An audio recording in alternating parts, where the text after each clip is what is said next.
morning, students. So today we will discuss why should we conserve biodiversity. So what is the importance of the biodiversity in the ecosystem or in the nature, and what is the requirement of conserving biodiversity? So there are different views of ecologists. One view, so that is narrowly utilitarian, then the second view, so that is broadly utilitarian, and the third view, so that is ethical. So what do you understand by the narrowly utilitarian? Some ecologists, they say that we should conserve biodiversity because human beings are deriving countless benefits from the nature. Now you know that from the nature we are getting so many natural resources.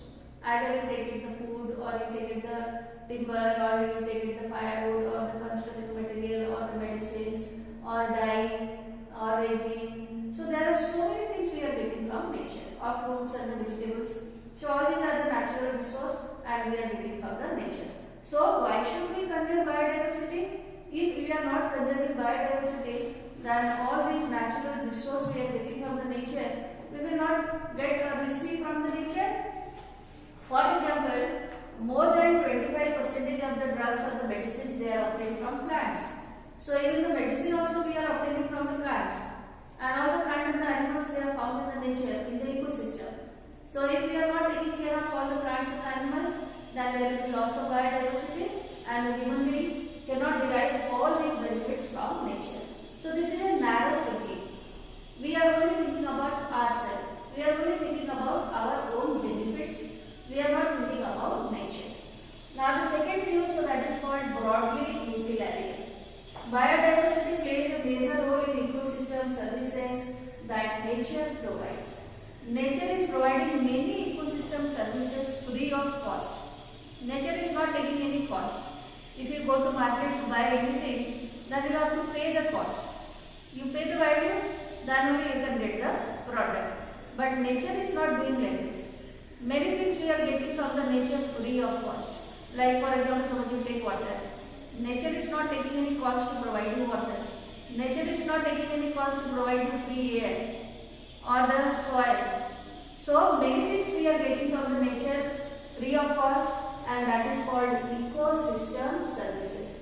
For example, Amazon rainforest, which is also known as lungs of earth, can provide 20% of total oxygen of the earth. So whatever oxygen is available on the earth, 20% is only provided by this single forest, Amazon rainforest. And also you know that there are many pollinators, they are helping in the process of pollination. If there will be no pollination, there will be no formation of the fruits, and fruits will not be available. And also for the aesthetic value also, there is importance of the ecosystem. For example, suppose you go to a park or the garden and you take a walk, then you feel happiness. So that is called aesthetic value. So the aesthetic value also we are getting from the nature. Now we are feeling happiness because our being happiness is very important to maintain a healthy life. So all these things nature is providing without any cost. So that is a broad view. Because we are getting so many things from the nature free of cost, so we have to take care of the biodiversity or nature. The third argument is ethical. We owe to millions of plants, animals and microbes. Each species has an intrinsic value. It is our moral duty to care for their well-being and pass to next generation. So morally also we are responsible to conserve the biodiversity. Why? Because in nature we can find out there are millions of plants are there, animals are there, microorganisms are there, and we are getting numerous benefits from plants, animals and the microorganisms. So it is also our moral responsibility to take care of all this biodiversity and also to pass the biodiversity to next generation. If we are not taking care of the biodiversity, we are not conserving the biodiversity, then there will be loss of biodiversity. And you can find out many species will be extinct. So that we cannot transfer the biodiversity to the next generation. Because we should not use all the biodiversity for our own benefits only. It is also our moral responsibility to transfer to the next generation. Okay? So unless until we are taking care of conserving the biodiversity, they gradually you can see they will be extinct. Okay, so that is the moral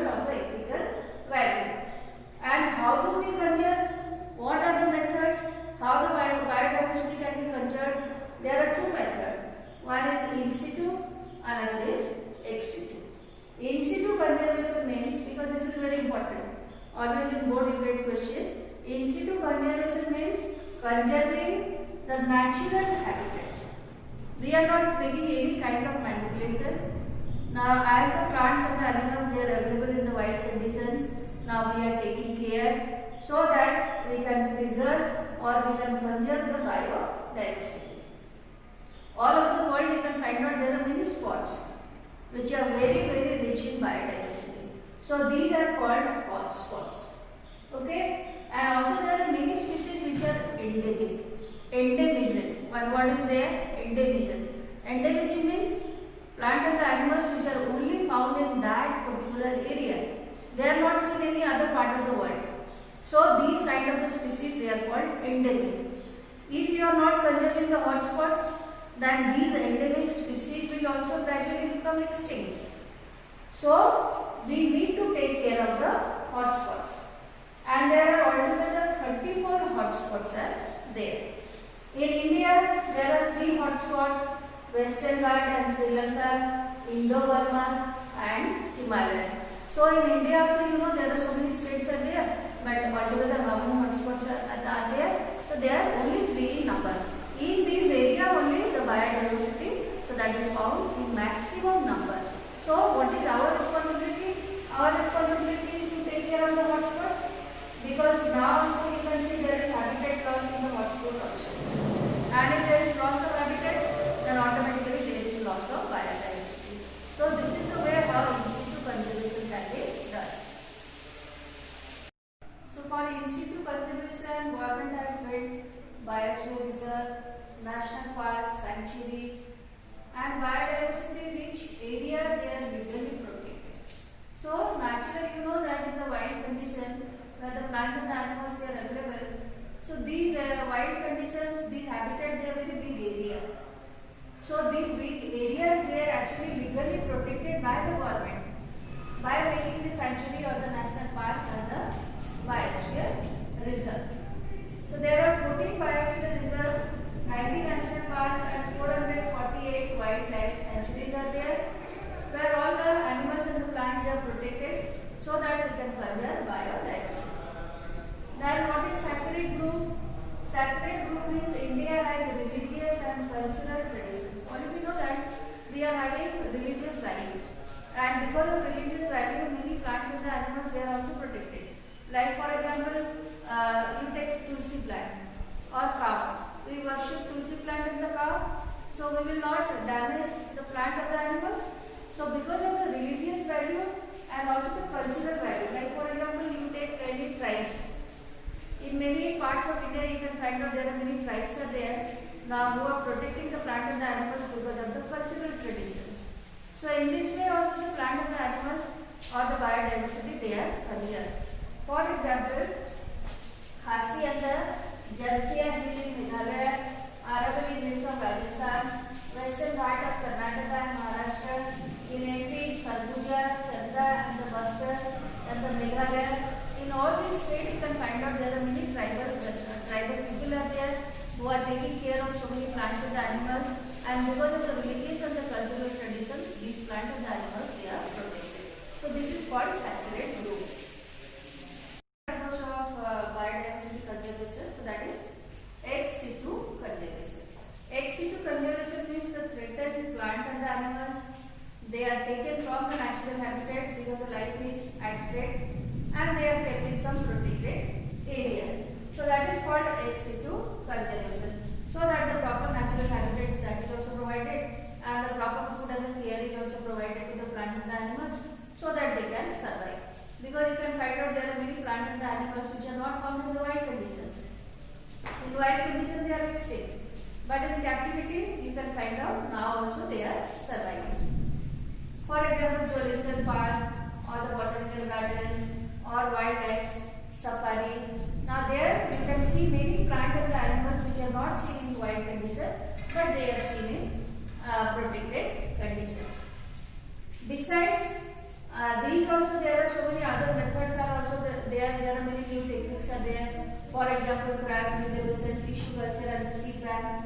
Cryopreservation, you know that if you want to store the gametes, male and female gamete, then they can be stored for a long period of the time in liquid nitrogen at a temperature of minus 196 degrees centigrade.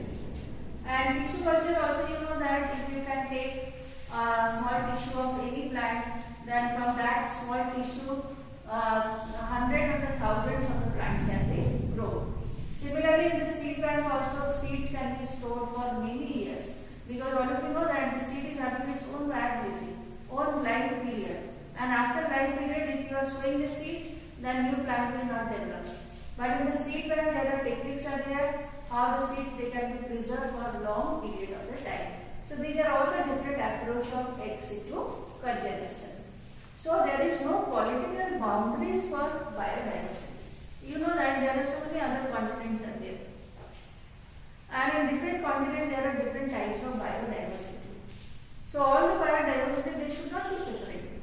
Now if any particular plant or the animal so that is present in any particular continent, then it should not be restricted to that continent, because you know that there are world summit or the seminars so that is organized at an international level, and in the seminar scientists from different countries they participate and they also share the biological experiment and the research, so that the idea and the information so that can be shared among all the countries. So there is no political boundary for biodiversity. And the Earth Summit that was held in Rio de Janeiro in 1992, and all nations to take appropriate measures to conserve biodiversity. So it is not the concern of any particular country or any particular continent. So all the countries they should take initiative so that the biodiversity can be conserved, and if the biodiversity is conserved, then the ecological health of the ecosystem also can be maintained.